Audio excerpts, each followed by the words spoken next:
papalitan naman si House Speaker Martin Romualdez. May informasyon ka na po ba rito? And your reaction po? Wala akong information. Wala akong information sa papalit kay House Speaker Romualdez. I don't think that is relevant right now dahil the damage has been done.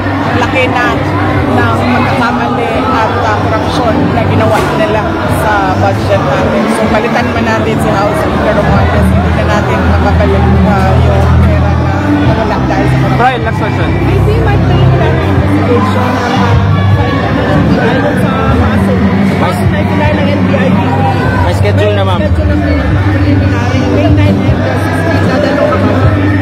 yes, nagkausap na kami ng aking abogado with regard to sa counter-affidavit. Natapos na lang namin. At mag-appear ako dahil kailangan ko mag-vote. VP!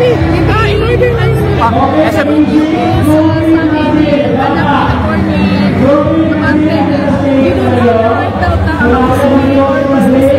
at sirain ang kanyang ama dahil wala naman na po kayong natulong sa kanyang distrito. Opo. Hindi po ako ang nauna. Una pong sinira ni Abante ang pangalan ko ng walang rason. At baka nakakalimutan nila, isa sa mga extension offices ng Office of the Vice President ay nasa syudad ng Maynila.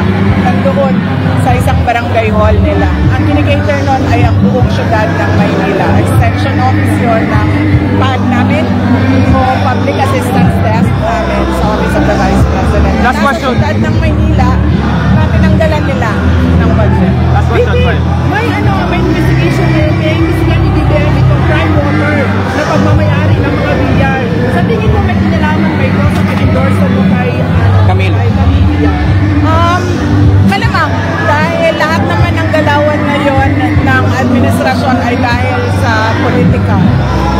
So wala na akong nakita na ginawa ng administrasyon na ito para sa kapayapaan at kaunlaran ng ating bayan. Kundi lahat ay pag-atake lang sa politika at sa mga tao hindi nila kaya takutin at hindi nila kaya bilhin. VP, last question. Ratings mo of the research, plus ratings mo maas, ano masasabi? Una-una, nagtataka ako dahil maas ang ratings mo kahit araw-araw ang paninira sa akin at sa aming pamilya. At nagpapasalamat ako dahil nandyan pa rin ang taong bayan na sumusuporta sa akin, sa aking mga kasamahan at sa aming opisina, tanggapan ng pangalawang Pangulo. At yun. Kailan ka babalik sa Taguig? During my birthday. Hindi ko lang alam kung ano yung exact dates dahil wala pa kami nagawa na mga pagbili ng May. this month, yes. Yung schedule mo sa Mindanao, kailan at saan? Bukas after this week. This week. Kasi mag-announce si Jessie. Jessie na mag-announce. Kasi hindi din niya alam. Kanina lang niya nalaman sa CR. Pumipila kami sa CR. Kanina lang niya nalaman na merong rally ngayon. So, hindi kasalanan ni Jessie.